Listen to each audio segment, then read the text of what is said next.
ओम नमो सिद्धाय साथियों। और हमारे चैनल की तरफ से आज सभी भक्तजनों को, सभी व्यूअर्स को अष्टमी पूजन की हार्दिक शुभकामनाएं।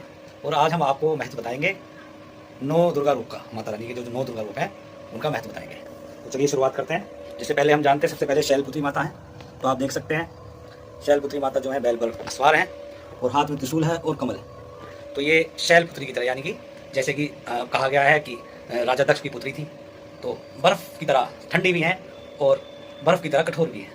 जब पानी का स्वरूप हो जाता है तो निर्मल बन जाती हैं, नहीं तो कठोर हो जाती हैं। उसी तरह से अगले रूप में चलते हैं।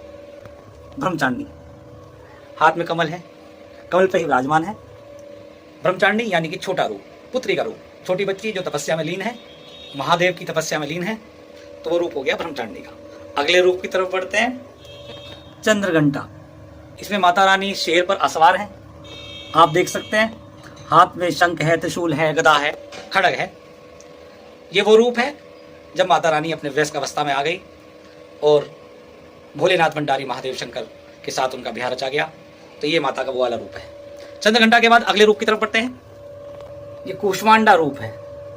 इस रूप में आप देख सकते हैं माता के हाथ में कलश है, खड्ग है, और कलश के रूप में मतलब यानी कि कार्तिक इस समय माता के गर्भ में आ चुके थे और ये वाला रूप दर्शाता है।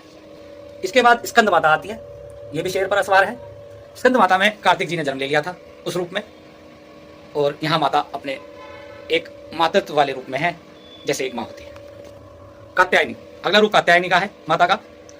कात्यायनी रूप माता का एक शक्ति का रूप है, जिसमें माता अपनी सब तपस्याओं को पूर्ण करने के बाद अपने सारे मातृत्व के रूप, अपने ब्रह्मचारिणी के, अपने आराधना के, महादेव की तपस्या के रूप पूरे करने के बाद अपने पूरे रूप में आती हैं।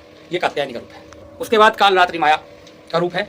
जब असुरों का संहार करने की आवश्यकता हुई, सारे स्वर्ग में त्राहिमाम हो गया, तो ये वाला रूप है माता का।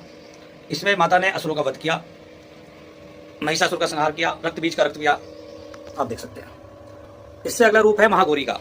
महागौरी का वो रूप है जहां हम कहते हैं अर्धनारेश्वर रूप। इसमें अर्धनारेश्वर रूप जो महादेव का है, उसमें गौरी संपूर्ण रूप से अपनी जो फेमिनिन पावर होती है उसको पूरा धारण कर चुकी थी।